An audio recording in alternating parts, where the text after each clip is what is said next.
যদি কখনো কোন আওয়ামী লীগকে দেখেন রাস্তায় ভিডিও মারবেন, একজন রাস্তায় ভিডিও মারবেন।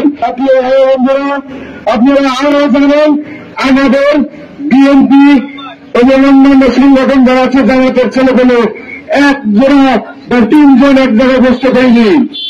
বিভিন্নভাবে আমাদের হয়রানি করা হয়েছে, আমাদের গাড়ি মামলা দেওয়া হয়েছে, আমাদের উপরে নাশকতার মামলা দেওয়া হয়েছে। আমরা অনেক কষ্ট করেছি, সবাই আমরা কষ্ট করেছি।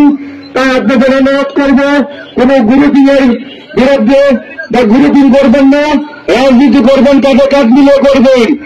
আর একটা কথা, যদি কখনো কোন আওয়ামী লীগকে দেখেন রাস্তায় ভিডিও মারবেন, একজন রাস্তায় ভিডিও মারবেন। ওই শুয়ে বাচ্চারা আমাদের রাস্তায় বেরোতে দেয়নি, আমাদের বাজারে যেতে দেয়নি, আমাদের বাজার পছন্দ করতে দেয়নি। একে ভিন্ন তারা